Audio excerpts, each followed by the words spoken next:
everywhere. Muchísimas gracias a todos que han participado hasta este momento in the Peace Wave. Thank you to everyone who has already been live on the Peace Wave. This has been incredible. I'm so thrilled to open up part 3 on the eastern coast of the US and Canada. We are going to be first going over to New York City, where they are holding an event right now in Union Square. Donate blood, don't shed blood. Participants are giving blood right now at the same time as they hold a vigil to highlight violence in Yemen and to highlight the harm of war. What an incredible direct action. So now I will turn it over to Larry and our friends in New York. Please take it away.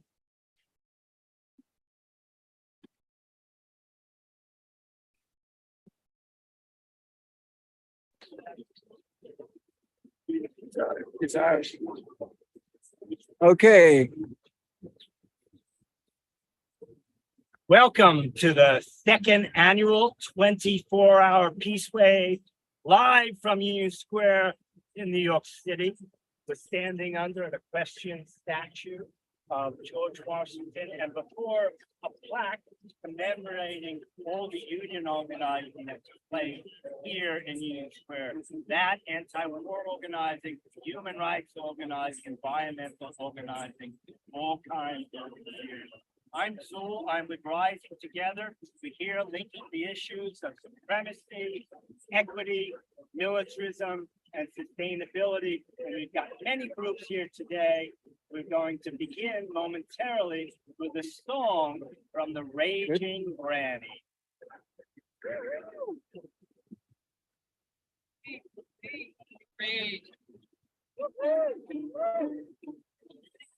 We need to wake up. We need to wise up. We need to open up our eyes and do it.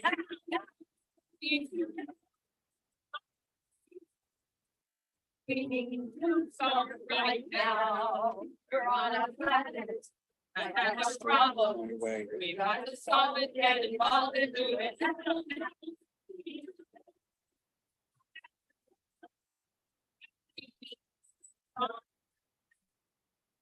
Make it greener. Make it cleaner. Make it relax. Make it fast and do it.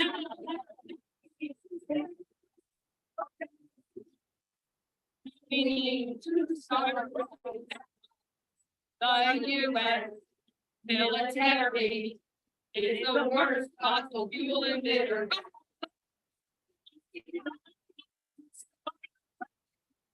We must be little right now. We've been waiting, hesitating. We must get wild, take some more lives and do it.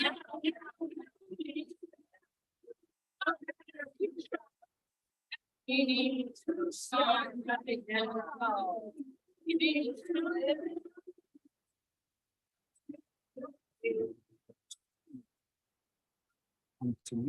We need to start.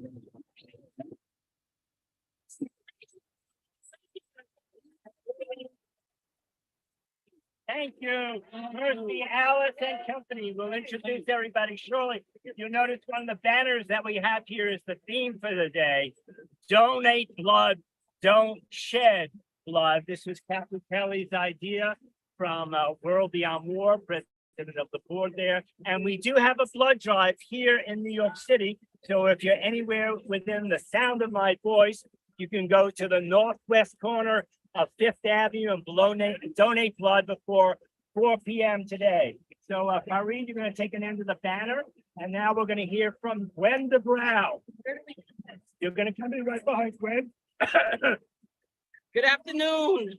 Thank you for this invitation, and I want to talk to you about who Mumia Abu Jamal is.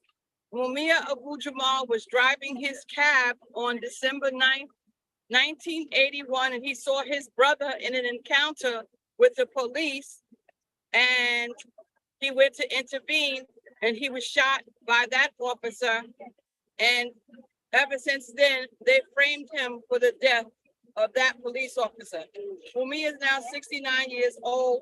When that happened, he was already a recognized journalist. He got recognition from Columbia University Armstrong Award. He won that award for covering the visit of John Paul II. Mumia has been in prison for 41 years for a crime he did not commit. Actually, the police tried to kill him that night, but they were not successful. Like I said, he's been in prison for 41 years plus, and he's clearly innocent. His trial judge said he was going to help them fry the nigger. That's what his trial judge, Judge Albert, said during that trial. Currently, Mumia's case is in the Pennsylvania Superior Court for review. He just was turned down by the Common Pleas Court judge. So support Mumia Abu-Jamal. He's known worldwide. His book, Live from Death Row, was on the New York Times bestseller list for many weeks. It sold over 100,000 copies. Thank you again for this invitation. Free Mumia Abu-Jamal. Free the planet. Free Mumia. Free Mumia. Free all political prisoners now. Now. Thank you. Next. Thank you so much. We're now going to hear from Ruth Ben of the Resistance League on its 100th anniversary. Thank you for having me. And War Resisters League was founded in 1923, a couple of years after War Resisters International, founded in London. So people around the world are part of course, part of this whole peace movement network. We were founded with War Resisters International and the slogan, "War is a crime against humanity." We will strive non-violently for the removal of all war, international and civil, and the causes of war, of which we know there are many and interconnected with the people who are here today speaking on different issues. So many groups, many peace activists, pacifists, anti-war activists, justice activists were there before War Resisters League was founded. And it'll keep going as long as we need to bring an end to this scourge of war. We are in front of this statue, Washington, but also the Gandhi statue is right nearby over there. And unfortunately, it's too crowded to be in front of that statue. But Gandhi, of course, was an incredible influence for pacifists and peace activists starting early in the 20s and ongoing. So we hope that we can reach the vision that Gandhi had also of a world of peace and justice. Thank you. We have a lot of music and some dance coming up momentarily. Right now, a New York-based Palestinian poet, Farid Batard. I want to talk to you about Jenin, which is burning right now. My family is in Jenin, in Nablus, in Gaza. And I don't know why the US keeps supporting an apartheid system, but they do. And the billions of dollars are pouring in Ukraine, but Palestine is burning. Invasion. Jenin is burning again and again. And the drones are firing, civilians are falling, soldiers invading the camps again and again. 40 blocks erased in 2002, and many dead. In 2023, 3 days of intense firing at civilians, claiming to take out terrorists while they're killing the children. I'm sick to my stomach again and again. My people are getting slaughtered while the US government is giving its blessing to an apartheid system. They always keep a blind eye. They pour money into Ukraine, 100 billion and more, while Palestine is burning. Israel claims self-defense while they are the monsters.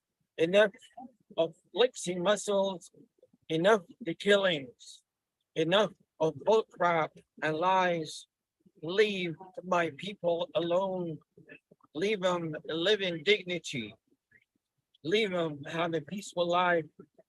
Stop killing. Stop your invasion. Stop. Gaza, Jenin, Nablus, Jerusalem, Haifa, and Yafa. God bless you. Thank you so much. Farid Batard. And now we stand with Okinawa. Yeah, I know, now we fought for peace. I've had no peace since. We fought for peace. I've had no peace since. These are the words of my father, Joseph Rocco Lanzolato, Private First Class U.S. Marine Division. I'm his daughter, Annie Lanzolato. On Sunday, April 1st, 1945, my father was one of the first U.S. Marines to land on Okinawa in Operation Iceberg. From the ship, the USS MacGoffin, they called it my coffin. He remembered every detail of their arrival. He was in Weapons Company, 5th Regiment, 2nd Platoon, 1st Marine Division. In the 5th wave off the ship into the Amtraks onto the beach, he wrote in his notebook, "I've had no chance of survival, nil." Over the next 3 months of savage battle, 250,000 people were killed, including 100,000 Okinawan civilians. My father prayed for the civilians in caves. The war turned a peaceful agrarian culture into a fiery pit of hell. There were over 20,000 psychoneurological crises of Allied troops only, soldiers carried off the field, not counting my father. We are uncounted casualties of post-traumatic stress, interracial drama, trauma, and domestic violence inflicted on our baby boomer lives in the shadows of World War II by soldiers who came home in one piece. My father was a working class boy, cannon fodder, the son of immigrants, frontline flesh, placed to take bullets the sky refused. When he came home, he resumed his work as an iceman in the Bronx that he did since he was a boy, and the nightmares never ended. He married, had children, he raged, screamed, beat my mother, and I was born into the aftermath of the Battle of Okinawa. And I can tell you, even though I grew up on the mainland of the United States of America in the Bronx, every day of my life has been doused in the post-traumatic stress of war that's never healed. And that's why I'm here today to heal. And I carry the names with me, Sasuke Kikumoto, Toshiharu Kotani, the names of the men handwritten on the flag my father captured in Okinawa. And I carry the nicknames of his soldiers who died in Operation Iceberg. Hewitt, Railhead. I don't know the nicknames of the Okinawans and the Japanese, but I would like to. Today, we bring all these names together under one call for peace, a peace we've never known. As my father wrote, I don't remember leaving Okinawa, because in many ways he never did. We fought for peace. I've had no peace since. World peace, we pray for every night. A peace that was once known in Okinawa hundreds of years ago. Thank you, Annie. Thank you. We stand with Okinawa. Thank you. So here we are in Union Square. We started at 11 a.m. this morning with a vigil for Yemen, which is now in its 7th year. Yemen is perhaps the longest running humanitarian crisis in the world. But there are many here, including in New York. So I'm going to ask Anne and Ahmed Shirazi to please come forward now, because they have been doing a demonstration called Say Their Names for quite some time on Friday. So Anne, if you would. Okay. On the corner of 96th Street and Broadway, every Friday, a group of people stand together and read the names of Black and brown people who have been murdered by law enforcement. During the pandemic, as we read about all the many people of color who have been murdered since George Floyd was murdered, since then, we decided that we needed to go out on the street and give voice to these people and have others understand what is happening to the Black and brown community. And so we have been doing that for about 2.5 years. And we invite anyone and everyone to come and stand with us and say their names. Say their names. Say their names. Now, Filthy Rotten System with Bud Courtney and Anthony Donovan singing Masters of War. Come, you masters of war. You build the big guns. You build the death planes. You that hide behind walls. The dead bombs. You that hide behind walls. I just want you to see fast. You've never done nothing but built to destroy. You play with my world like it's your little toy. Put gun in my hand and you run from my eye. I make you go breath faster as bullets fly. Like Judas of old, you riot and see a world war can be won. You want me to believe, but I see through your eyes, and I see through your brain, as I see through your brain. Fasten the triggers for others to fire. Sit back and watch as the death count gets higher. Sit in your office for young people's blood runs out of their body and buried in the mud. From the worst fear that can ever be hurled. The fear to bring children into this world. With threatening my baby, unborn and unnamed. Wait for the blood, never sinking. How much do I know? To speak out of turn. You can say that I'm ignorant. You can say I'm unlearned. But this much I know. Do I know less than you? Even Jesus Christ would have to do. Let me ask you one question. Is your money that good? Will it buy you forgiveness? Think that it would. I think you will find when death takes its toll, all the money will not buy back your soul.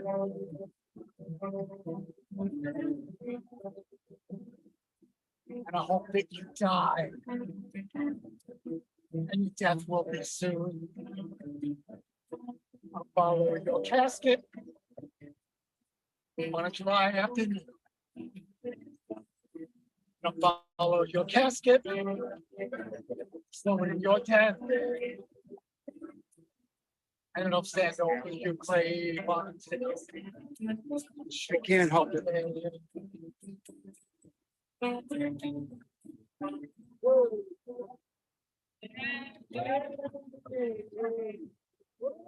Bud Courtney, Anthony Donovan, we love them. The Catholic worker at Joseph House in New York. You see, this is one of the major issues that we're concerned with in New York, elected violence. We have Frank Gattellis with us from Jail Action, and she's going to say a few words about that. Hi.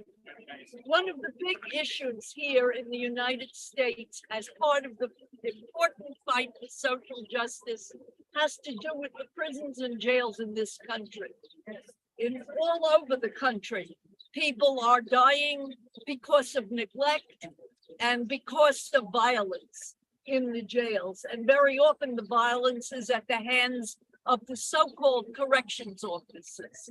Our jails do nothing to correct behavior so that the people who are in the jails can be eventually let out and able to survive in the world and have a good life. We're not teaching them what we need to teach them. We're not doing anything to stop the cruelty of the criminal justice system, or rather, I should say, the criminal injustice system here in this country.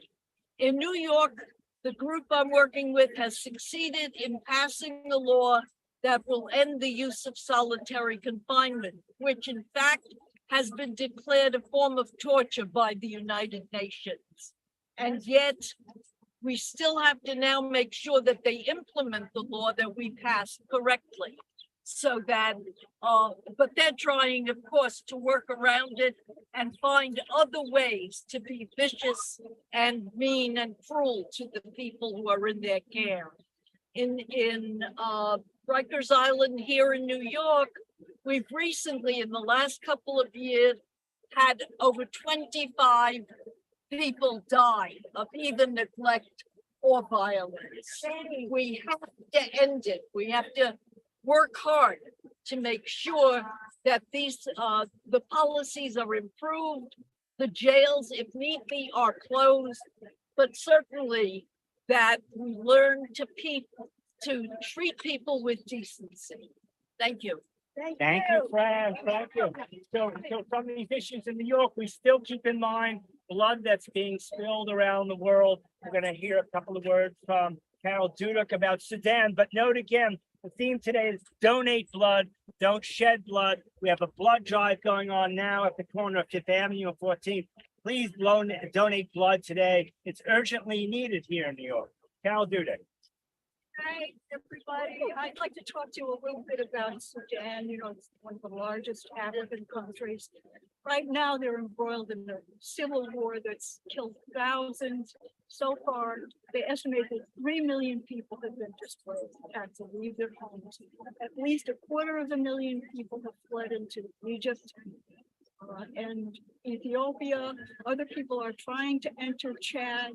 However, from Darfur. However, people are being killed along the road as they try to flee to safety in Chad and some of the displacement camps.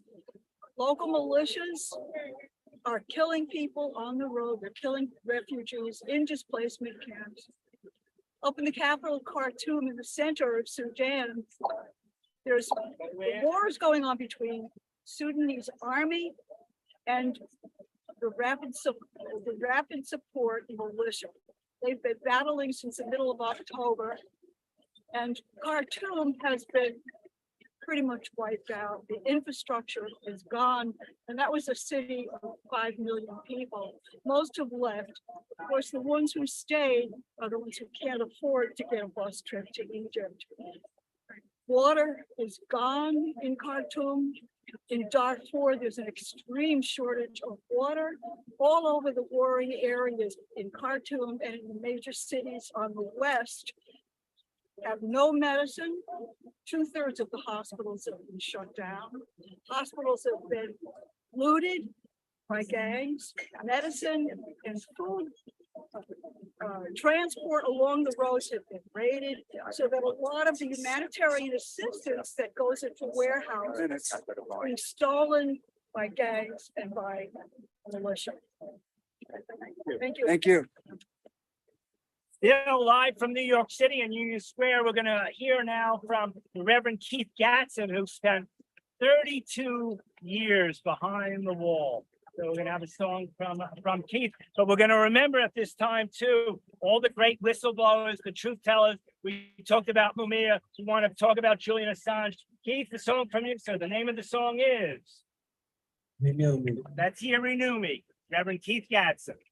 Oh boy, I got second thing.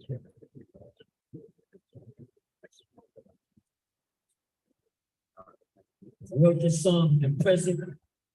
I was in tears crying and asking God to help me. I wrote the lyrics and the music spontaneously and sung it as though I was singing it and playing it all my life. I call it a movement.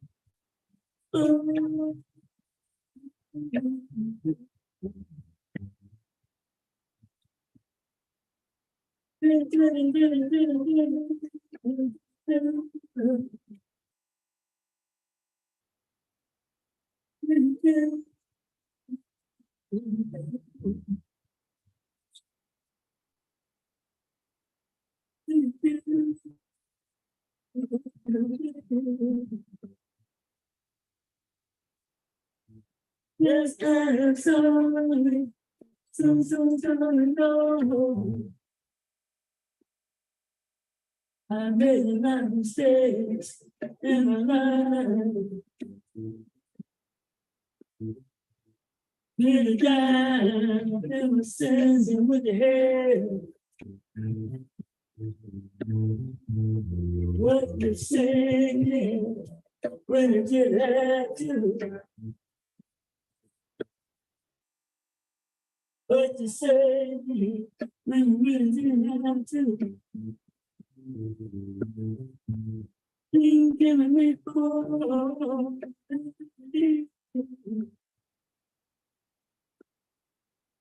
oh, it's dear.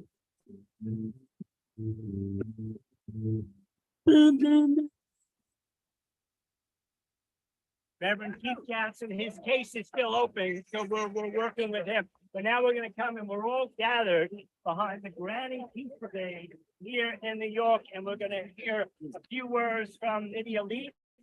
We mentioned Julian Assange. Daniel Hale is still in prison for what, Nadia? For being a whistleblower, for telling the truth about the number of deaths in Afghanistan. He was in Bagram Air Base, and most of the casualties that were targeted were not terrorists. They were innocent civilians. We owe so much to the whistleblowers in our world, whether it's Julian Assange, the Mumia, the Daniel Hales. I want to introduce Viney Burrows of the Granny Peace Brigade, a star of radio, movies, and stage above all. She's going to read a work that is 2 centuries old. William Wordsworth wrote it and dedicated it to Toussaint Louverture, the Haitian hero. Thank you. We are the new wave, and we are bouncing on the old wave of Indians who were by the millions killed in this country when they invaded this country. We are the new wave protesting our government's 400 military bases over the whole world, crushing children and young people and those who are working for a better life. Yes. We are the new wave, and we will not be crushed. Yes, fine. 200 years ago, William Wordsworth wrote this poem when he heard what had happened in Haiti under Toussaint Louverture. Toussaint, that most unhappy man of men, whether the whistling rustic tend his plow within thy hearing, or thy head be now pillowed in some deep dungeon's earless dead. Oh, Toussaint, where and when wilt thou find patience? Yet die not. Do thou wear rather in thy bonds a cheerful brow, though fallen thyself never to rise again. Live and take comfort. Thou hast left behind powers that will work for thee, air, earth, and skies. There's not a breathing of the common wind that will forget thee. Thou hast great allies, thy friends are exaltations, agonies, and love, and man's unconquerable mind. We dedicate those words now to all Haitians and to all people who are struggling for a better world, a world of peace, where children can have an education and have their parents with them. We despise what the United States is doing with its more than 400 military bases over the whole world. We are the new wave, and we protest, and we will continue to protest. And now I end with these words, 2 songs. The most unhappy man of men, whether the whistling rustic tend his plow within thy hearing, or thy head be now pillowed in some deep dungeon's peerless den. O miserable chieftain, wilt thou find patience, yet die not? Do thou wear rather in thy bonds a cheerful brow, though fallen thyself, never to rise again. Live and take comfort. Thou hast left behind powers that will work for thee, air, earth, and skies.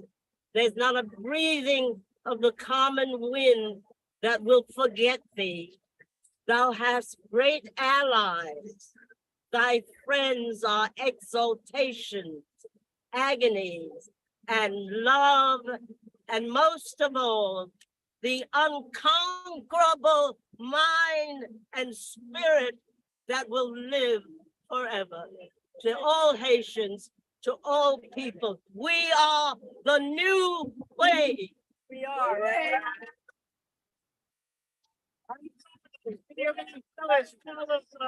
Granny Peace Parade. Thank you to the Metro New York Grannies. Thanks to all these lifelong, wonderful activists connecting the issues of supremacy, equity, militarism, sustainability here in New York and around the world. And now we pass it on to Canada. On a move. And we're off. Right. Yay. Okay. We did Thank it. you so very, very Thanks, buddy. much to New York. Good That backup. was I don't know why it was, maybe there. Thank you so much to New York. That was incredible. Anyone in the area, please head over to Union Square, join those incredible people, and donate blood over the next few hours. Now it is my great honor to pass the mic over to Montreal for A World Beyond War. They are in the park with an incredible, ginormous banner, and we can't wait to hear about it. Over to you, Kim and Sakura. Go ahead. Bonjour et bienvenue de Montréal. Hi and welcome from Montreal, the Global Peace Wave. We're here, I'm here very proud to represent Montréal pour un monde sans guerre, Montreal for a world beyond war. And we're welcoming today Saku from the Beehive Collective, who's going to talk about resistance in Mesoamerica, indigenous resistance in Mesoamerica as part of the Peace Wave. And I just want to give a shout out to Global Women Against NATO, who are meeting today, who are in Brussels right now, and who are going to be part of the NATO summit in Vilnius. Bravo to them and more power to you ladies.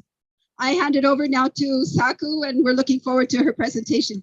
Thank you, Saku, who's been all over the world. I'm really impressed. So here's her presentation. Here's Saku. Thank you, Kim, and thank you to the Montreal chapter of World Beyond War for hosting. I actually also am a board member of World Beyond War, and so this work is very close to my heart, as well as being a longtime member of the Beehive Design Collective. Our work inspires to cross-pollinate the grassroots by creating these very intricate graphics that tell stories about social justice issues. what you're looking at right now is 1/3 of Mesoamerica Resiste, which is sort of our opus on resistance to corporate globalization. And because we're part of the peace wave, I do want to focus my presentation today on the aspects of the work that have to do with anti-militarism, of course, and the impacts of US foreign policy in particular, but just militarism generally speaking. And as Kim mentioned, we did just finish a sort of world tour. We were in Australia, New Zealand, Indonesia, Philippines, Japan, South Korea, up the Pacific coast. And I have to say that after making that trip, it made me feel very, very deeply that we need a strong anti-war movement, because I was very aware of sort of rhetoric and economic policy aggression towards China. But on this tour, everywhere we went, we saw US militarism manifesting in very concrete ways with huge investments. And I'm talking 4 new military bases in the Philippines.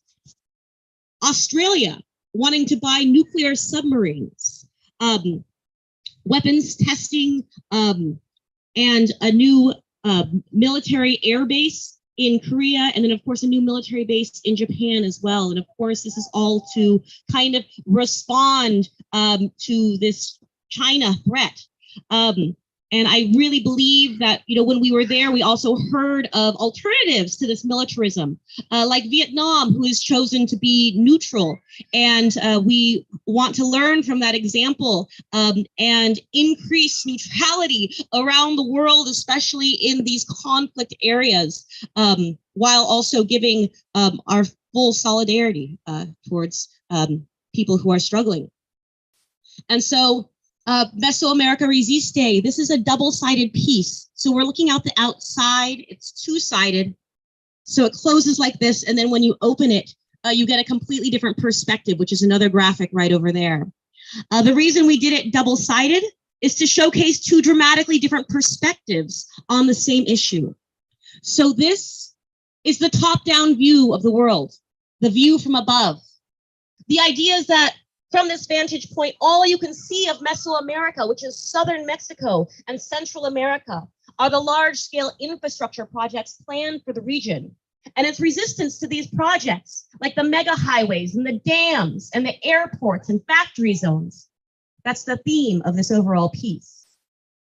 Now, the top-down perspective is drawn in the style of an old world map as an allusion to colonialism.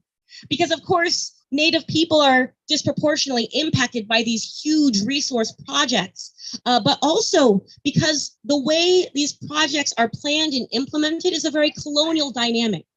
The plans are made from above and imposed below without meaningful consultation or consent.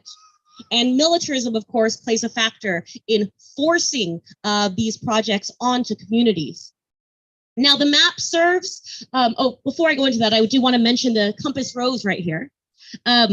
Here we have representatives of the banana and coffee industries presiding over a roulette table, gambling with the future of Mesoamerica. And here we're talking about 2 export crops that have had an outsized influence over this region. In fact, countries like Costa Rica and Honduras were the original banana republics. And Chiquita is the rebranded United Fruit Company. And for those who might not be aware, the United Fruit Company was pretty much responsible for the 1954 coup against democratically elected President Jacobo Arbenz in Guatemala. What happened was Jacobo Arbenz wanted to institute land reform. And to do so, he was going to take about half of the United Fruit Company's lands, or that was the proposal. And he was going to pay the United Fruit Company what they said the land was worth and their taxes, which was actually over double what they had paid for it. And this was too much. And so the United Fruit Company spent over $500,000 in the 1950s to convince the US military and CIA to back a coup in that country, which led to military dictatorship and a decades-long civil war, which was later termed a genocide because of its targeting of indigenous people. And I do want to say that it's not just the money that the United Fruit Company had, but it just so happened that on their board of directors was one of the Dulles brothers. And the Dulles brothers are, of course, the founders of the CIA. To this day, when you fly into Washington, D.C., you have your choice of flying into the Reagan Airport or the Dulles Airport. So here is a salient example of the intersection of U.S. economic interests and militarism. And I would love to say that things have changed, but they have not. And so you really do need to follow the money or question the motives of countries like the United States when they're engaged in any sort of war, even if that means they're just simply sending weapons. In fact, this map, it serves as an economic snapshot of the region. And so we have all of these boats and they're representing these different industries, right? And we can see here that the military, the weapons industry, these weapons in front, well, they're gift wrapped. And the reason that they're gift wrapped is because they're coming to this region in the form of military aid. Military aid is, of course, the favorite kind of aid of any weapons producing country to give. And we should be questioning the motives of this type of aid as it also serves to prop up the military industrial complex. And these boats are all being moved around or in some cases sucked up by these trade winds, get it? So these represent an economic pressure system acting on the region. And so at the north, we have the storm cloud of militarization, pesticides, culture, technology, and emissions raining down on Mesoamerica. And in the south, unnatural disaster caused by climate change, war, economic and industrial displacement is causing a wave of migration north. From Asia, we have the manufacturing cloud bringing in parts to be assembled in the factory zones of Mesoamerica to be sucked up by the consumer tornado to bring to markets in North America and Europe. Now, you can tell there's a lot of analysis in this top-down piece. We're really trying to locate Mesoamerica within the confluence of these external forces that are determining the development of this region. And in the four corners, we have four different global institutions that are responsible for enabling this kind of development. And so I want to focus our attention on the World Bank and the IMF. So we're going to start with the World Bank right over here, which is depicted as the gambler vault. You can see with one arm, he's gambling with the climate, with the projects he's investing in, and the other arm is stamping out chips from the oil refinery chess piece to show the World Bank's role in the creation of carbon markets. But the main thing I like to mention is these stacks of chips next to these silhouettes of different countries and continents. And you can see the countries and continents with the smallest stacks of chips. Well, they have bear traps over them. And that is to signify that the World Bank's loans are a trap. So the World Bank indebts countries often to build this large infrastructure so that then it can control the economies through something called structural adjustment programs, very accurately acronymed SAPs.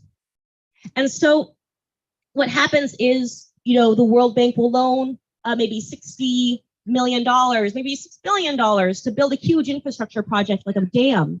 Not only do those contracts usually go to transnational corporations, usually the ones from the host country that gave the most money towards the loan, but when a country is unable to pay, it becomes dependent on these structural adjustment loans.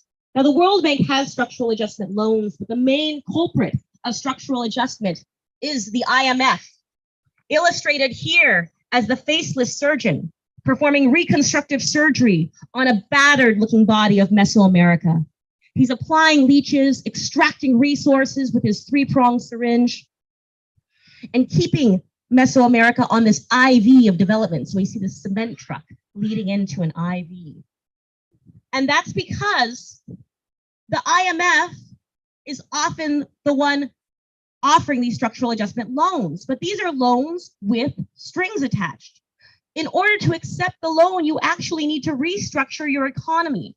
And what that typically means is cutting social services, selling your products cheaper on the global market so that it can be competitive, or privatizing publicly owned resources. Generally, we call this neoliberal reforms, right? And so we have to know that there's these financial mechanisms that the global capitalists have already figured out in order to control the resources of a country. And how does this relate to war? Well, war profiteers are not just weapons manufacturers, right? We often think of weapons manufacturers, but war profiteers are also the disaster capitalists that are going to get those reconstruction contracts when a country is completely devastated by war. And so we really need to be critical when we see these Western countries jumping up to give weapons to fuel a war while actually intervening and stopping peace talks, discouraging them, really. And I'm going to get into politics, of course, with Ukraine here, but the US has made it very clear on multiple occasions that their objective is a weakened Russia, right? And so, yes, solidarity with Ukraine. Absolutely, they have the right to fight. Absolutely, they have the right to fight. And,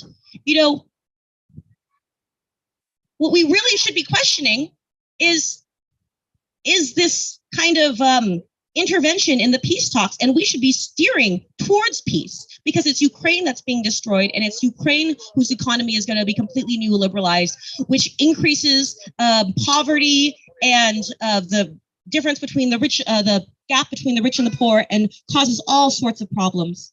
And we know that these talks have not been taken seriously. We need to urge these talks to happen. Now, one of the last pieces I'm going to go over on the outside of this graphic are the Mobius strips. And these are the infinite loops on the edges of this graphic. And each one is a strategy of displacement. And, the one at the top is talking about violence against the people. And you can see the soldiers that are leading the people into mass graves. And also, you'll notice the scorched earth policies. And these were used in the war in Guatemala that happened as a result of US foreign policy towards that country. And, it just illustrates the absolute destruction of war. And of course, it's mirrored with the people's movements, right? All throughout Latin America, Central America, Mexico, you see these incredible social movements that have arisen to respond despite the massive repression that goes on in those countries. And I do want to direct people's attention now to the inside of the graphic.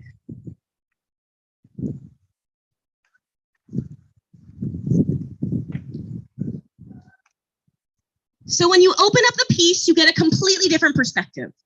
Rather than the outsider's view of the colonial map, this is drawn from the perspective of these creatures nestled in the roots of this ceiba tree. And they're looking up at this giant ceiba tree, which is a tree of life in Guatemala and sacred in all Mesoamerican cultures. And you can see spiraling around like DNA strands are streams of winged and water creatures. These are the spirit animals. They're scientifically illustrated to be animals that are either endangered or extinct from the region, and they represent the presence of ancestors. Not only to represent the presence of ancestors within Mesoamerican cultures, but also because the people that we spoke to, and this entire poster project started with a 6-month tour of Mesoamerica, they emphasized to us again and again, independently of one another, that we had to have the ancestors presented if we were going to illustrate their struggles. And it's because they see themselves as part of the same struggle of their grandparents and their grandparents before them. And we were very inspired by this kind of generational look towards social change. Also spiraling around the ants, spiraling on the tree are these ants. There's over 70 different species of ants and over 400 different species of animals illustrated on the inside of this graphic, to juxtapose the diversity of the grassroots versus the monovision of development that we saw in the previous side. And in the roots of the ceiba tree are all these different scenes of culture, from the traditional uses of water or the birthing scene, the fiesta, because celebration is important, the assembly for horizontal decision-making, and this scene dedicated to a solidarity economics or an economic system that's built around the needs of a community rather than profit. Regarding militarism, I think it's important to share this piece right here, which we call the women on the front lines.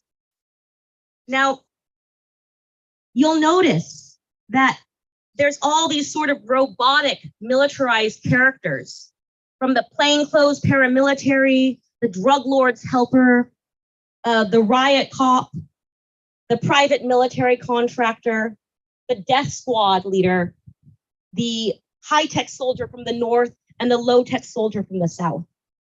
And all of these militarized characters that you see throughout the region have these cables plugged into the backs of their neck.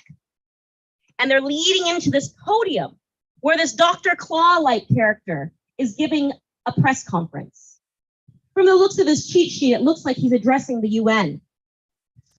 And on his cheat sheet, it has the words communism, but scratched out.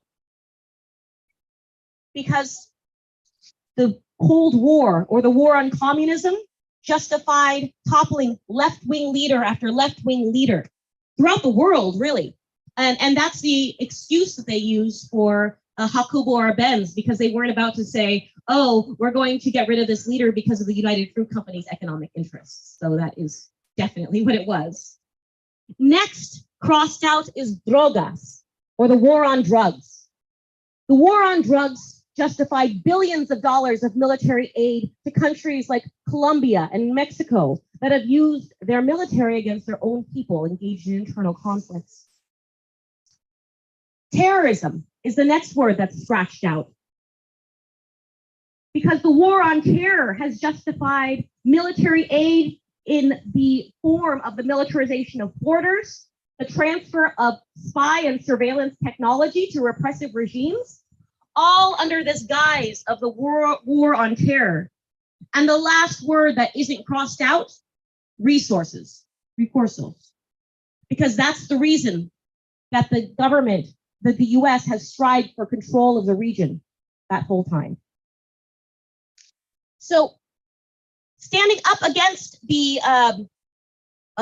these militarized characters are all these different female characters, female animals, that are on the front lines of resistance. And each animal we chose because of either a mythology around the female of the species, or it's an animal that has an unusual defense mechanism that's using its defense mechanism to protect itself.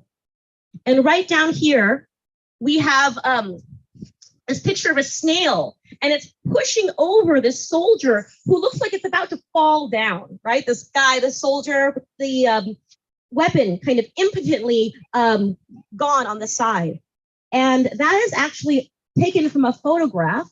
Can I grab one of those? It's taken from a photograph that I'm going to share from our little handout here. Can you zoom in there? And so that is of a girl who's actually pushing over this soldier. And it's taken from this scene where the women of this refugee camp basically pushed out the military out of their space. And I've seen videos of this, and it's absolutely amazing to see how the soldiers don't know how to react to women who are unarmed, right? Their guns are useless in confronting these women. And it happened right after, like a week and a half or something after there's a massacre in a pacifist community nearby because of their support for the Zapatistas. And so it was just a very powerful example of the power of pacifist resistance, unarmed resistance, right? Because people like to equate pacifism with doing nothing. You know, they say, oh, if you're a pacifist, you're on the side of the oppressor, you know, or you're fascist, you know, if it's a fascist government that's the aggressor. But pacifist just means nonviolent, right? It doesn't mean that you aren't actively blocking. Blockades are nonviolent. There's many ways to be extremely disruptive that don't use guns. And oftentimes, and I heard of this happening in Ukraine as well, people do not know how to respond when the resistance is unarmed, because there tends to be a lot more outrage if unarmed people are killed by military. So we have only a few minutes left. Thank you so much for staying for my presentation of the work.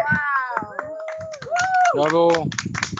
And Bravo. I just want to say that it's just so important, everyone watching, to have an active, anti-war resistance. To the reason we wanted to do this with the Beehive Collective today was that it's a really good piece for understanding these economic implications of war and disaster capitalism. And I feel like lots of activists these days don't really know about the IMF and the World Bank or these strategies to use debt and these international institutions to control the resources of countries, and really how nefarious it is what's happening right now, and that this war has been allowed to be prolonged. And it's not, of course, just Ukraine.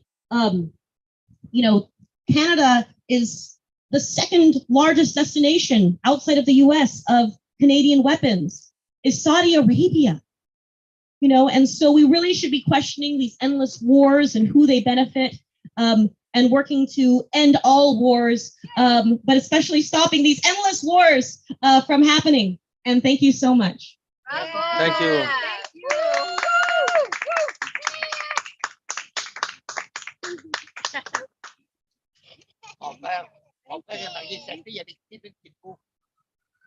Thank you so much to Montreal. What an incredible Beehive presentation in the park. Big thank you to the Montreal chapter of World Beyond War, for everyone in attendance, and to Sakura Saunders for that incredible presentation. Obviously, learn more about the Beehive Collective online. All of their work is wonderful. Next, I'm so happy to go over to now we're going over to Halifax, where we have Catherine Winkler and friends who are holding a tea and a talk about peace. It's organized by Nova Scotia Voice of Women for Peace, No Harbor for War, The Raging Grannies, and World Beyond War. Thank you so much, and take it away, Halifax. Welcome to the World Beyond War Peace Wave, coming to you from Halifax. We acknowledge that we are Mi'kma'ki, the ancestral and unceded territory of the Mi'kmaq people. We are on the land of the Mi'kmaq people in what is now known as Nova Scotia, Canada. The colonial state of Canada was established with paper and ink by a group of white men. And within 150 years of signing those documents, we have burned the forests, poisoned the water, and stolen resources. When Canada began 150 years ago, we also acknowledged that African Nova Scotians have resided in this region for over 400 years as a founding culture. And as such, we recognize that they are owed reparations for those centuries. We are catching the peace wave as it moves east across Turtle Island from Montreal, arriving to the coastal splendor of the vast Atlantic Ocean here at our doorstep. Halifax is a harbor, and for many, that ocean is a livelihood. It is an ocean that will see no protection and no resurrection as long as the warmongers continue to hijack resources from healing our lands and waters. Instead of NATO exercising for endless expertise in armed destruction and solutions that are destructive to conflict, together as peace activists, we embrace non-violence and non-harm, negotiated solutions and resolutions to difference. We urge negotiation in the proxy war raging on Ukrainian soil. Let children inspire us in their efforts to solve problems in the homes, in the classrooms, and in the playgrounds of the world, peacefully. Let children be the role models for world leaders today, for we are shaping the world they will inherit. How many children around the world yearn for peace? We must lay our weapons down and hold hands together for the work that must be done and is needed to heal the planet. Our action today is in solidarity with global women for peace, united against NATO, meeting in Brussels, courageously speaking truth to power. We say no to NATO. Peace remembers war crimes. Canada is spending billions to be part of present and future NATO wars, and the crimes of those wars are against humanity, human security.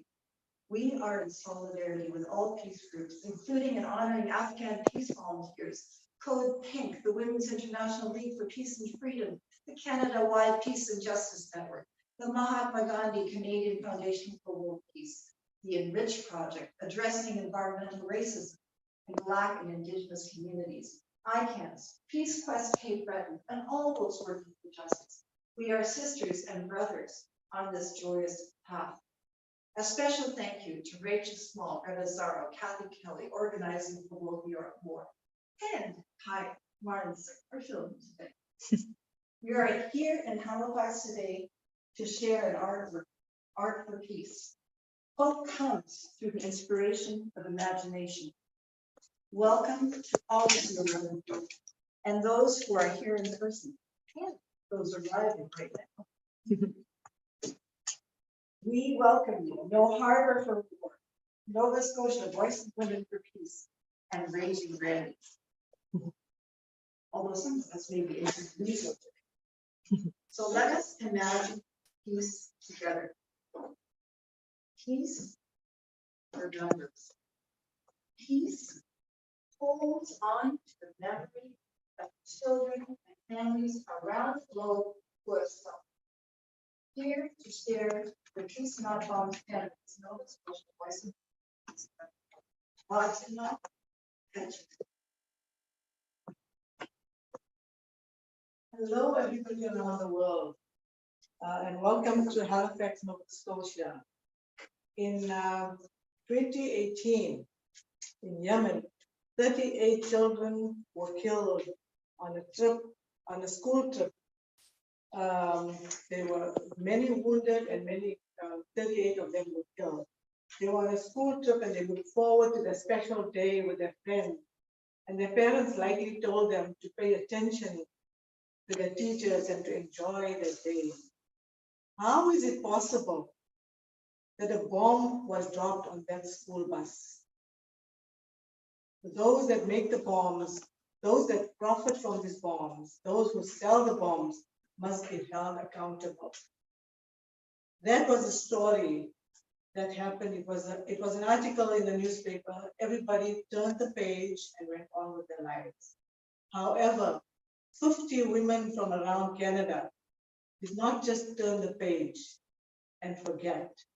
50 women from around Canada had tears flowing from their eyes, pain in their hearts caused by militarism. And they turned those tears and pain into this banner.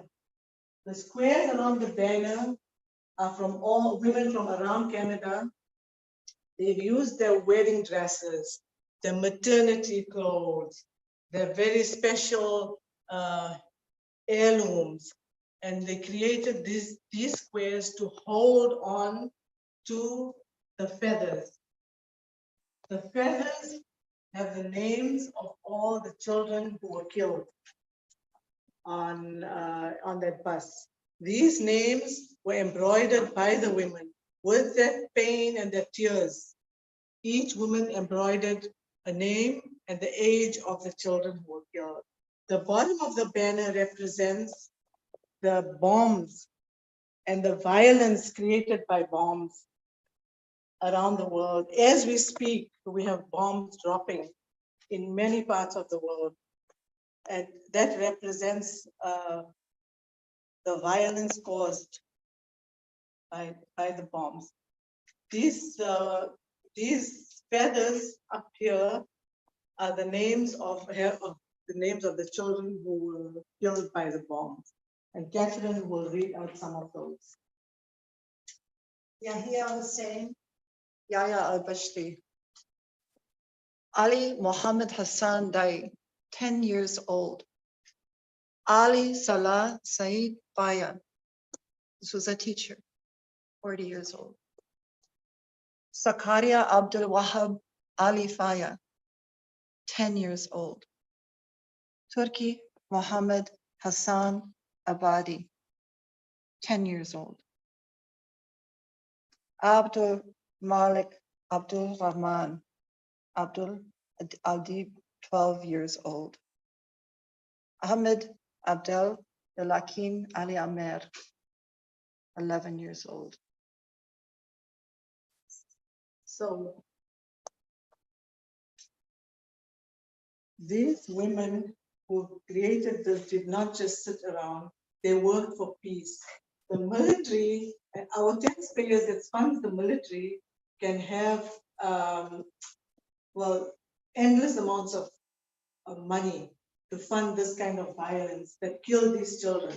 However, those same funds that we as taxpayers, it's our money that goes into funding that violence. We can change that around to stop that as the women who made this worked towards creating a world for peace. The bomb that was dropped on these children had a name too. That was a bomb that struck the school bus. It was a laser-guided version of the MK-82 bomb, and it was a Lockheed Martin bomb. Let's all, as we wave this peace around the globe, let us all work towards a world without violence, without militarism, and let's work to love each other as a human family. Thank you so much, Fatima. Thank you for speaking about the banner. And we call on all of you around the globe to take a look. Where is the money coming from to fund this kind of destruction? And who is funneling the arms today, or was it yesterday morning or today? The announcement was made that illegal cluster munitions are now being used by the US. So we need to speak out, we need to change things, and we don't have that much time. So I think we have to be on it. We would like to share one more thing from Nova Scotia Voice of Women for Peace. And I'll just direct your attention here to this screen.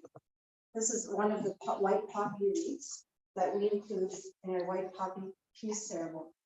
And for many of you around the globe, the significance of the red poppy may not be as evident, but it is used to commemorate the fallen. The white poppy, which was initiated by the British Women's Cooperative Guild, the British Women's Cooperative Guild after the First War, runs under the slogan, never again. Never again should civilians and soldiers be sent into war. And we wear the white poppy, some of us year-round, some of us with the red poppy on November 11th, to remind the world that our glorification of militarization was never the intent. Any soldier or soldier's family that gave and sacrificed for a better world.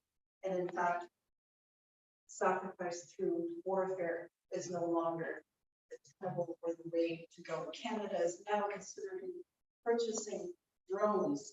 So we have to realize that hybrid warfare, military bases around the planet, are actions that we must stop in their tracks. So we encourage you to wear white peace button.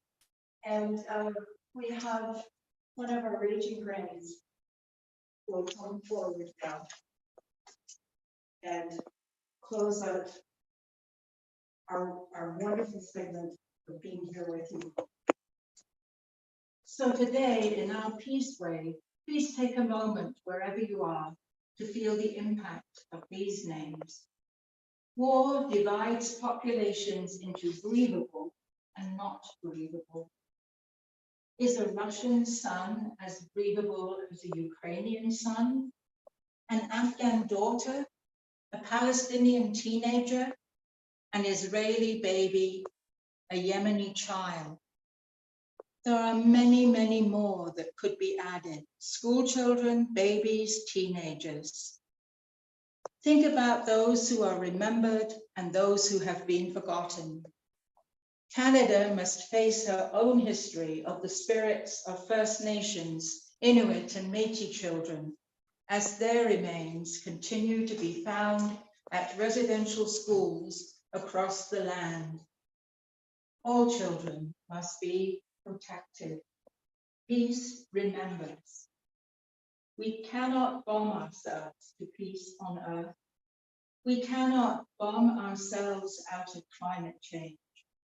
So let's rally for peace and protection by ending the rising military spending and prioritize love and care.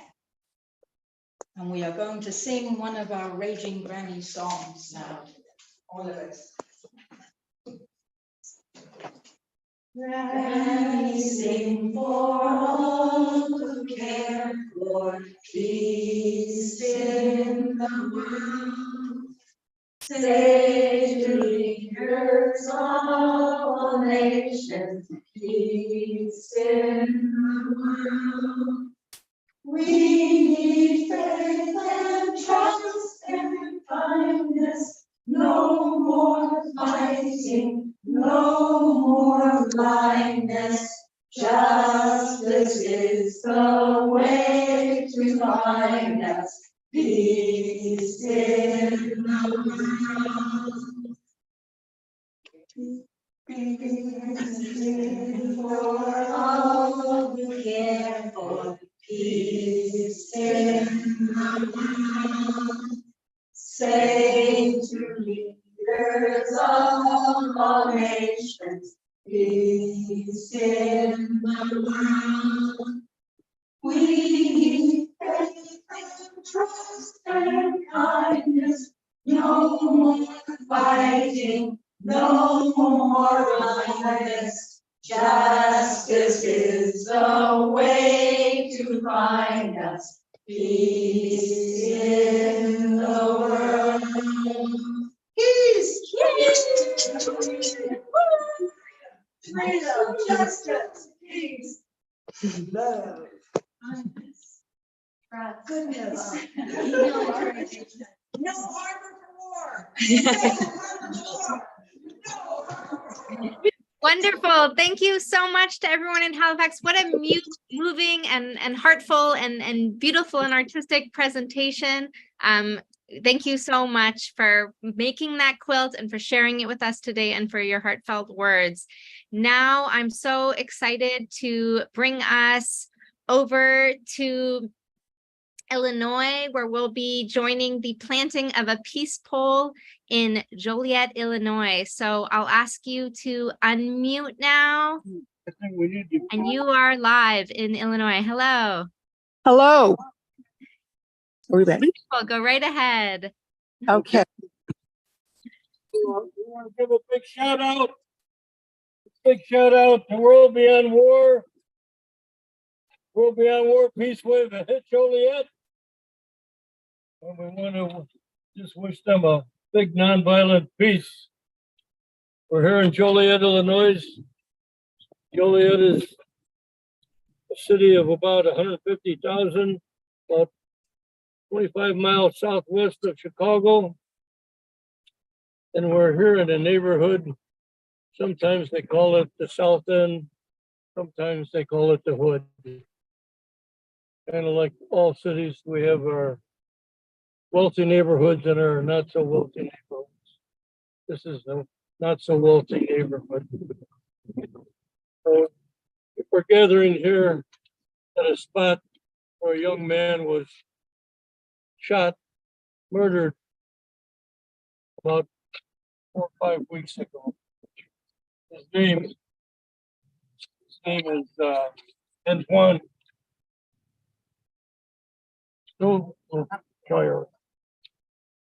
So, we're just here starting off, and what we're gonna do is march down. The bright spot of this community is the Warren Sharp Center. Or the Warren Sharp Center's got some gardens. We're gonna plant a peace pole in the garden. So at this site here, we want to put up this sign. Gun is not the answer. Want to plant that here.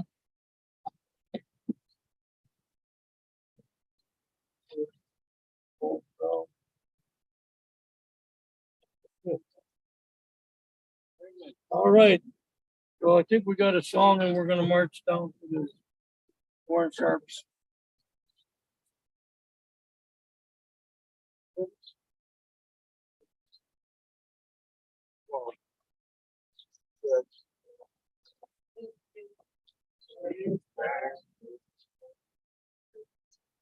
Will be a place that we hold in the name of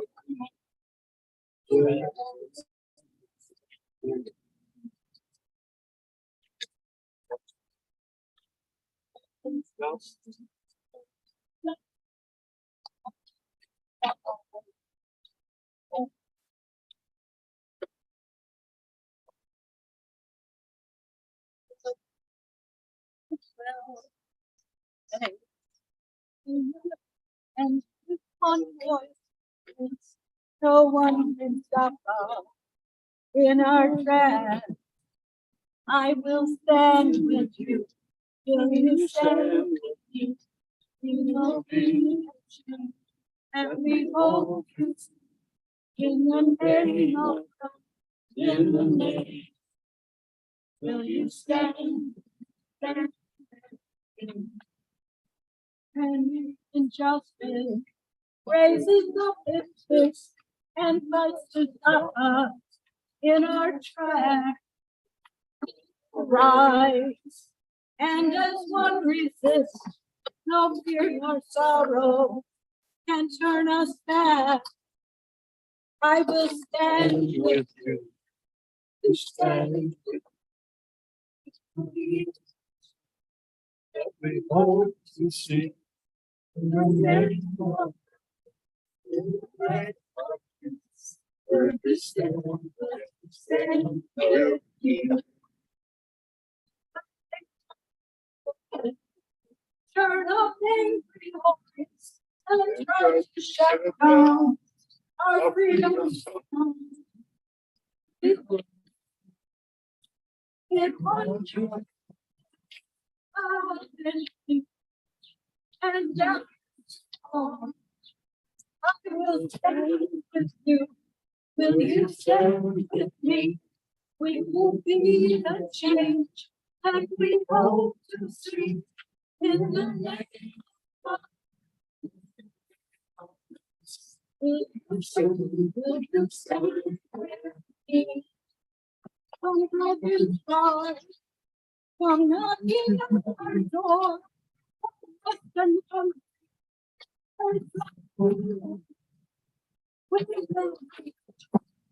As we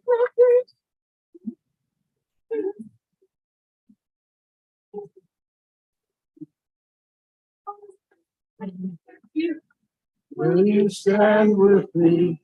We will be the change. We hope to see the name of God. In the name of peace. Will you stand? Will you stand with me? In the name of peace. Will you stand with me?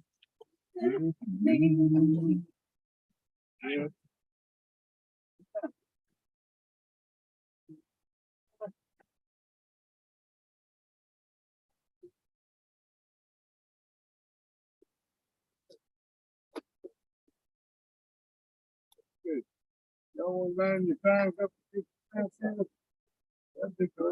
that way it can be all caught on video.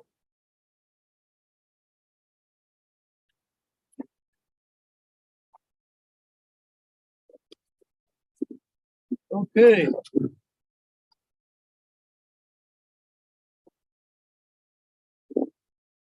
Oh,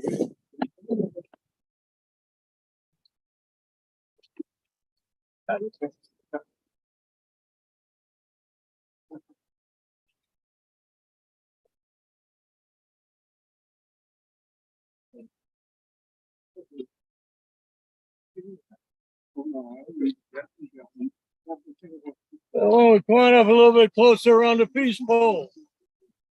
Come on up. Here we are again. We're in the Warren Sharp Community Gardens, where they serve a food pantry every Tuesday here, as well as I think a daycare center.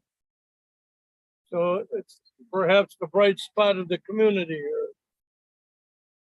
So we're going to plant this peace pole, and words of President Dwight Eisenhower come to my mind. In 1961, Eisenhower warned us against the military-industrial complex. He let us know that every warship that is launched, every missile that is fired, every bomb that is dropped, in the final analysis, represents a theft on the poor.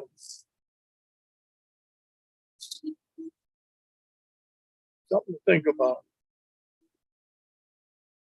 A couple years later, the late President John F. Kennedy gave a commencement speech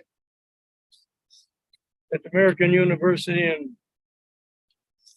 DC. And his commencement speech was called "A Peace for All Time." During his speech, he stopped and asked the question, what kind of peace do I mean? What kind of peace do we seek? Not a peace for Americana, enforced on the world by American weapons of war.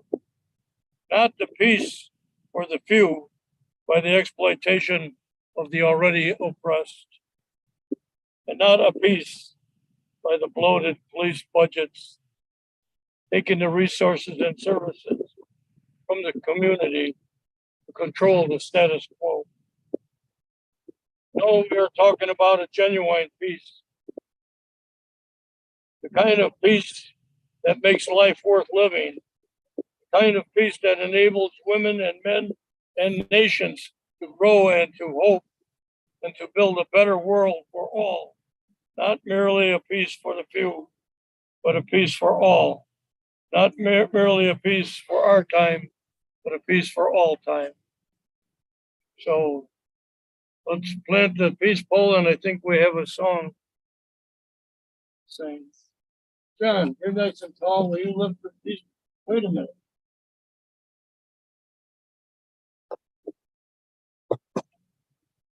We want to put a few things inside the peace pole as a time capsule. Don't hold it up there, John, so I can put this in the other side. I'll put it in the other side.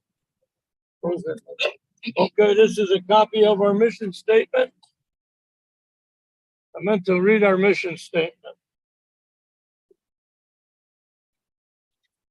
The mission statement reads, our mission of Nonviolent City Joliet is to mobilize and envision a Joliet free from violence in all its forms, to redirect funds and invest in education, training, and development programs, to increase awareness and engagement in nonviolent policies and practices, and to bring together local community organizations and individuals that are committed to a society with a balance of prosperity, security, justice, and hope, and to dismantle the structures and the system that lead to violence throughout Joliet and beyond. Our vision is to, as concerned citizens of Joliet and the surrounding communities, we are committed to building relationships and participation by by all stakeholders who have a shared responsibility in creating a culture of peace. And like any project, it takes a vision and persistence, working to build a movement. This project is committed to the struggle to amplify and enact conflict reducing practices and prevention, intervention, and restorative justice solutions, which will save lives and money. I'm putting this in the peace poll and a copy of today's paper.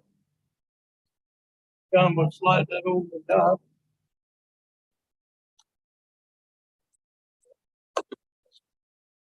You handle it, big guy? You got it.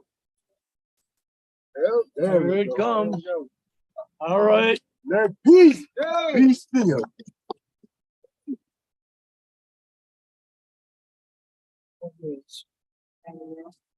Okay, we're gonna say we are the world.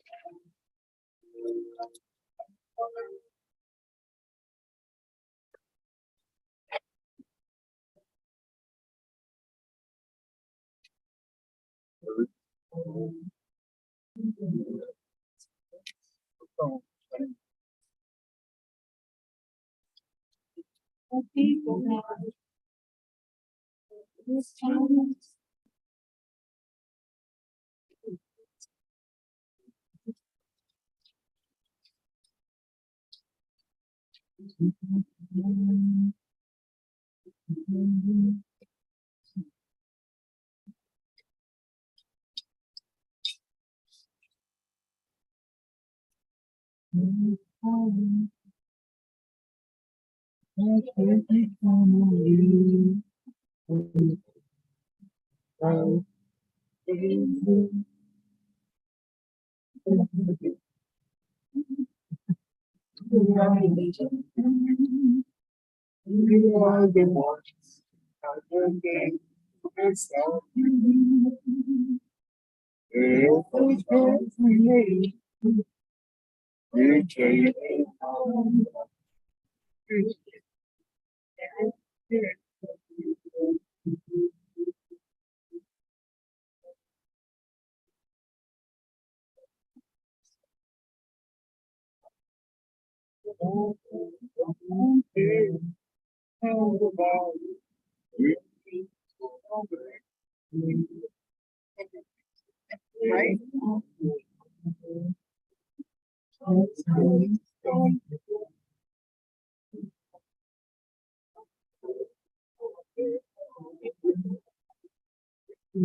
Where is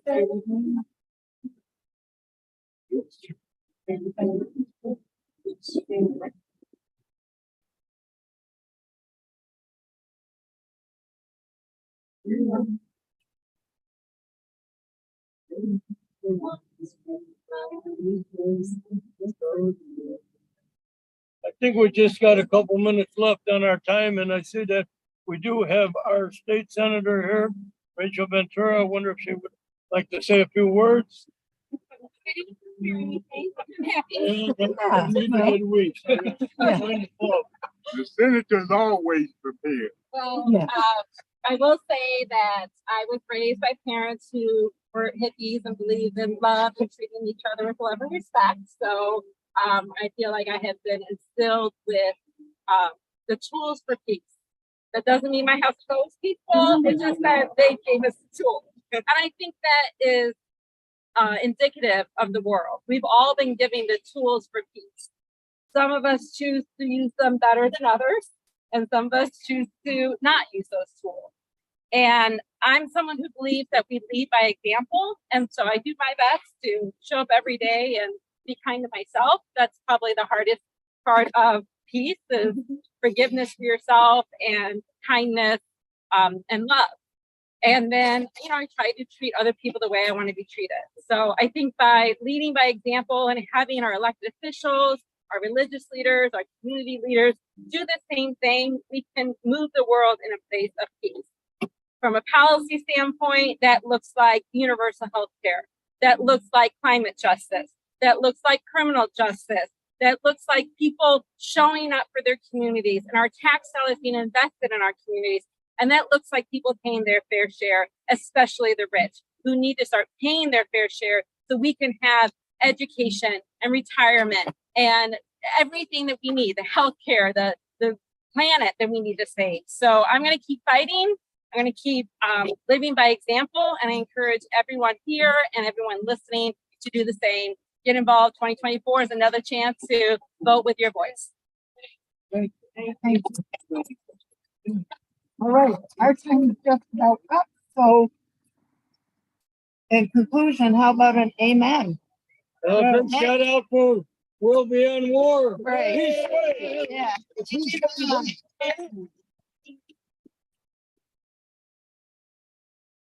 Wow. Thank you so much. So powerful to see that peaceful bee planted right in front of us. I'm seeing in the chat that everyone is also just deeply moved by it. Thank you so much to all of you in Joliet, in Illinois, for doing that here with us and with everyone joining live around the world in the wave. Now, I'm just so excited to move us over to Philadelphia, where we are live on the steps of the Art Museum in downtown Philadelphia. So please go ahead and unmute. Let's hear from the Granny Peace Brigade. Please go ahead. Welcome to the Philadelphia Peace Wave. We are broadcasting to you from the Philadelphia Art Museum. It is raining. It is thunder, it is lightning, but our hearts are filled with peace and love. Please bear with us. We're going to do the best we can. Here we are. We're going to start with a song. Here we are.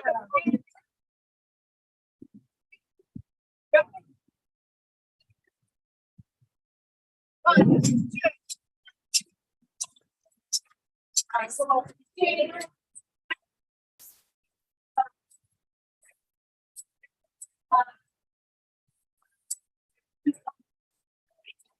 I know it's you. People, we ain't gonna send you.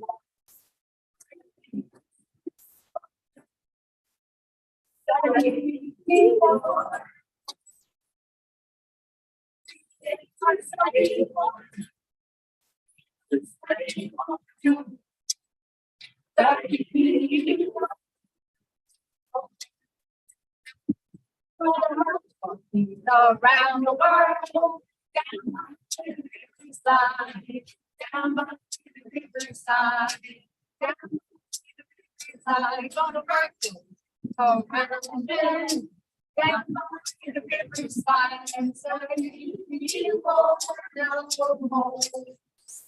You ain't gonna study more. Study more. Study more.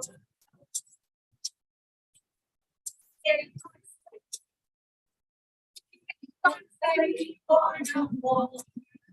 Study for no more.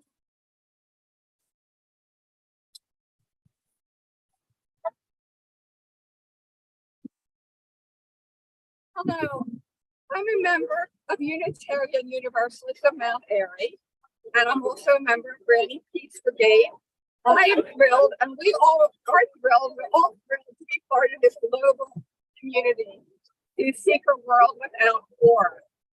Imagine a world where human needs for housing, food, medical care, education, and some form of work and good compensation.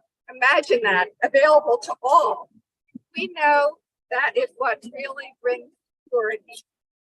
Imagine a world without constant global wars and the constant threat of nuclear annihilation, and without the extreme cost and global profiteering from arms trade and trillions of dollars spent on the military-industrial complex.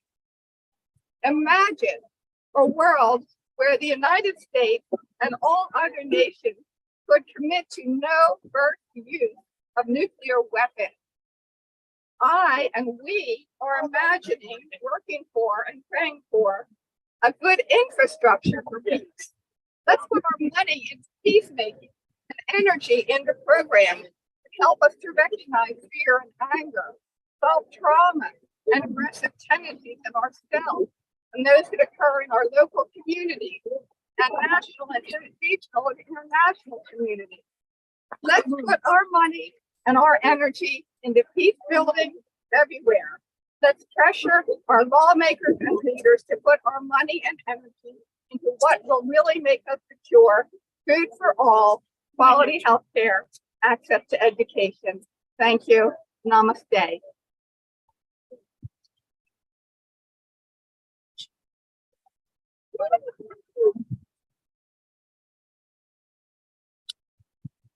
Hi, everyone.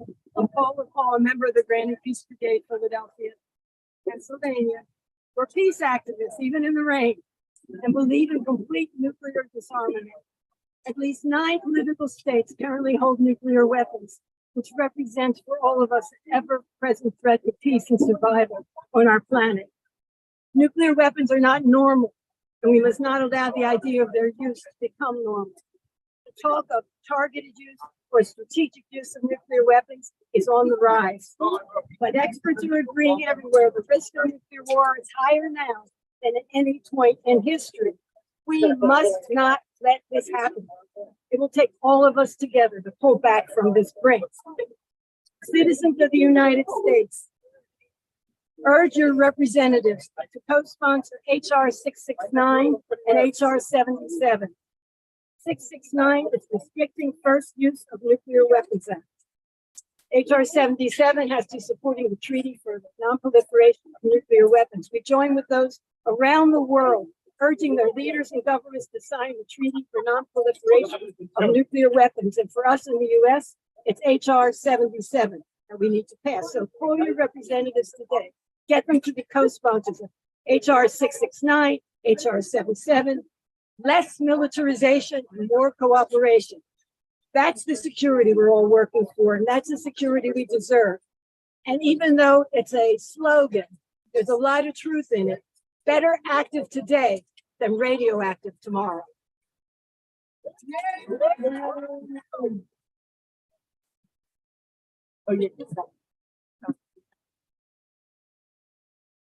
Hello, my name is Gene. I'm with the Granny Peace Brigade, Philadelphia. It is no secret that the threat of nuclear disaster looms large on our horizons. The United Nations Treaty on the Prohibition of Nuclear Weapons has been signed and ratified by 122 countries, none of which possess a nuclear weapon. We call on those nations, there are 9 of them, the United States, Russia, England, France, China, Israel, India, Pakistan, and North Korea. We call on them to support the objectives and provisions of the Treaty on the Prohibition of Nuclear Weapons. The United States was the first country in the world to drop a nuclear type bomb. We believe it is now time for our country to lead the way in ridding the world of their presence and the enormous threat they impose. It is time for the United States to lead the way to peace. Yes, yes.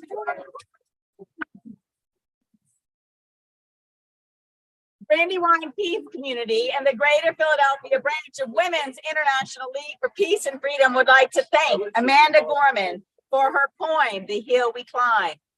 We will read a selection from it today, and we note that recent efforts to ban this poem have led to an increase in sales.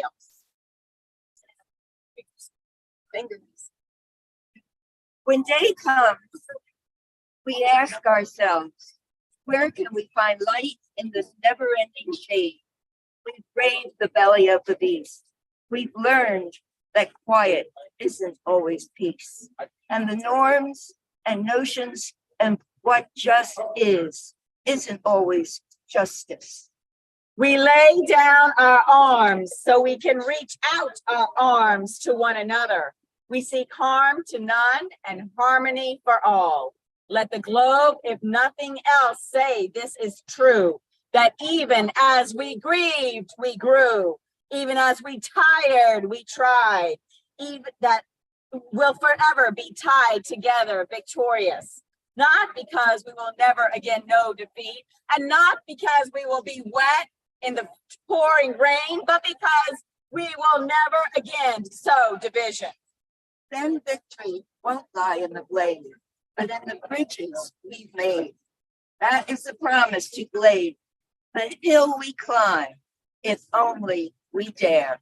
We will rise from the gold-limb hills of the West. We will rise from the wind-swept Northeast, where our forefathers first realized revolution.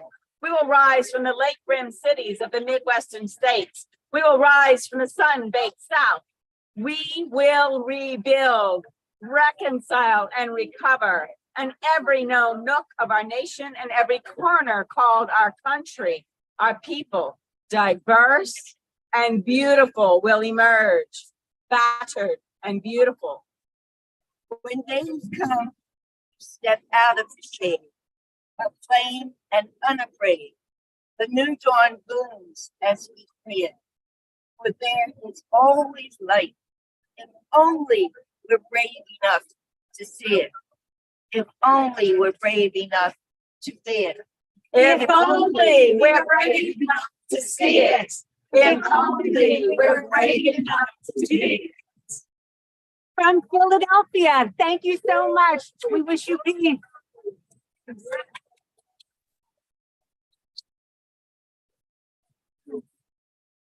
Wonderful. Thank you, Philadelphia. That was gorgeous and sounded amazing. And we wish you could join you right there at the museum. Thanks for coming out in the rain en masse. Wonderful. Thank you so much. All right, next we are going, goodbye.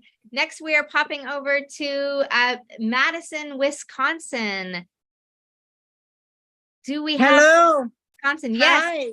Can you hear me? I'm not sure if you can see me. Not yet. All right, I don't know how to do that, but let's forget it. I'll try to figure it out. Have you received our video? Oh, there I am. Hi, hello everybody. Rachel and everybody else around the world. We had a really nice event this morning. We did a teach-in outside the farmers market. We got a lot of exposure. We got a lot of people who came and talk and share their opinion. And we also had a number of panels that we had prepared, like cloth panels that we had prepared ahead of time, and with messages, and a number of speakers that came and shared their opinions and their hopes with us. We also had one of us who encouraged people to say, to imagine what we could do if we had peace. So that was really nice. Have you received the videos that I sent? Yes, I have just now received the video from all of you this morning. Would you like me to play it? That would be wonderful. Thank you. All right, just give me just a minute here. Yes, received sure, it. sure.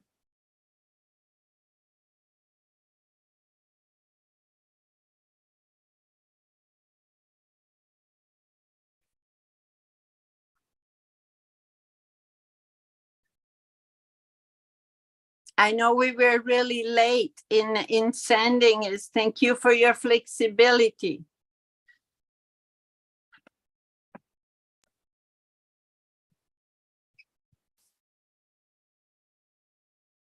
I'm gonna lay down by the riverside, down by the riverside, down by the riverside. I'm gonna lay down my sword and shield, down by the riverside and study all.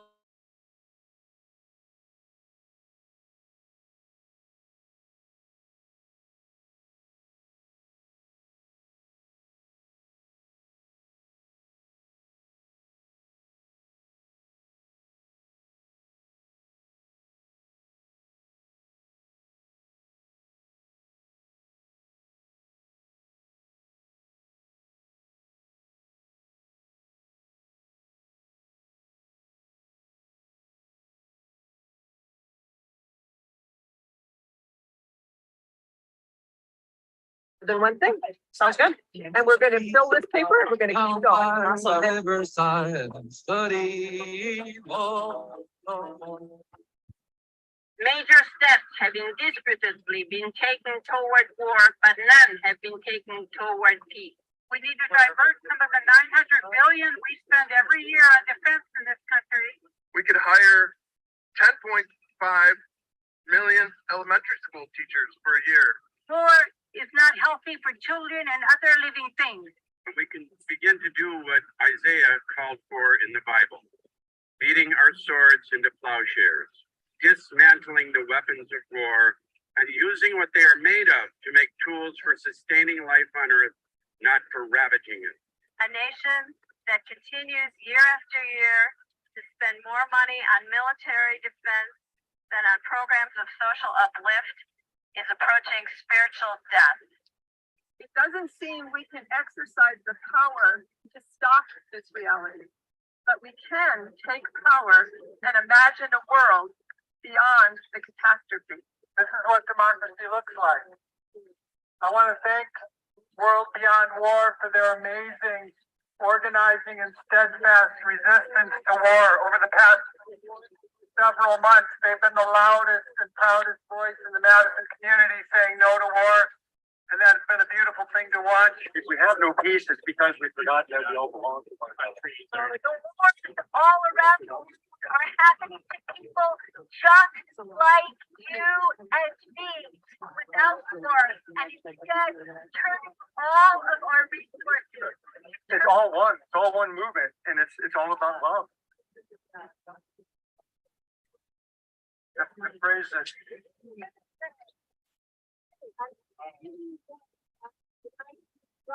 The phrase that is attributed to when the power of love overcomes the power, the love of power, then we will have peace.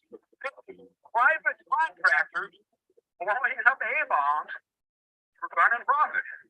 Wow. And it's still going on today. Even though we have the new rules about you can't be radiated too much, and if you do, you get some money before you die. If there were a lot of people that did tax resistance with me, it is possible to do this. There are 400 million children living in what they call areas of conflict. $1 bills stacked up 68,000 miles high. It's $1 trillion. To get to a point beyond war and where we are able to abolish war, it is necessary to first abolish capitalism and the economic incentive to go to war. Yesterday, our representative in Congress, Mark Pocan, and 18 other members of Congress issued a statement in opposition to sending cluster bombs. The Pope is one of the people who calls for an end to the war in Ukraine, and I'll quote from him. How much blood must still flow for us to realize that war is never a solution, only destruction? By the riverside, study war no more. I ain't gonna study war no more. Ain't gonna study war no more. Ain't gonna study war no more. Study war no more. Ain't gonna study war no more. Ain't gonna study war no more. Ain't gonna study war no more.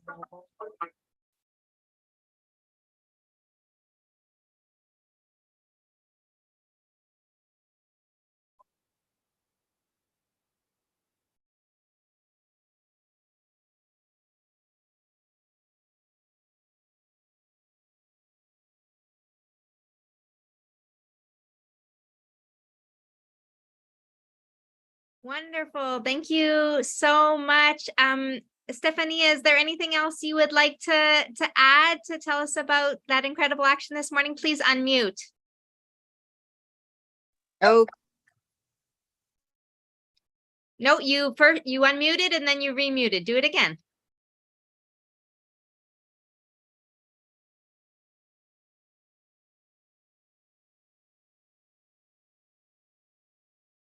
all right. Can you hear me now? Yes, perfect. All right. No, I'm just sorry that I missed everybody else and trying to prepare that thing, but I will certainly watch the recording. And regarding this morning, it was just, it has been a really interesting, a nice experience. First, preparing the panels and talking with each other. And then this morning, interacting with the market going folks. I think we did reach several people, and I hope that some of them will come back, will reach out to us. So again, thank you everybody, and thank you very much for your patience in waiting for us. Wonderful. Thank you so much. Thanks for bringing us right to the Madison, Wisconsin Farmers Market with you. That was wonderful. That is now the end for part 3 of the Peace Wave. I can't believe we're only 3 parts in, and it's been so incredible so far. We still have we're still going all the way up to part 12, so stay with us. We're going to keep the Zoom open, but we're going to take a minute to end the live streaming and then restart it. So if you're watching right now on YouTube, on Facebook, on Twitter, or anywhere else, we're going to take a pause and then we'll start a new stream right in the exact same place where you are in a couple minutes. And that will be the start of part 4. So now I will hand it back over to David Swanson. And thank you so much to everyone who joined over the last 2 hours with us, from New York to Montreal to Halifax to Illinois to Philadelphia and finally to Madison, Wisconsin, and then everyone in the audience joining from all over the world. Thank you so much. Over to you, David. Thank you, Rachel. So 3 parts into the 24-hour Peace Wave and lots of wonderful material. As Rachel said, we're going to stop stop and restart our recording and stop and restart our restreaming momentarily. And then we are going to go to part 4, which is going to be largely, if not entirely, in Spanish, and then back to the English language for parts 5 through 12. So much more to come. I'm going to stop the recording here and stop the restreaming. If you're watching on social media,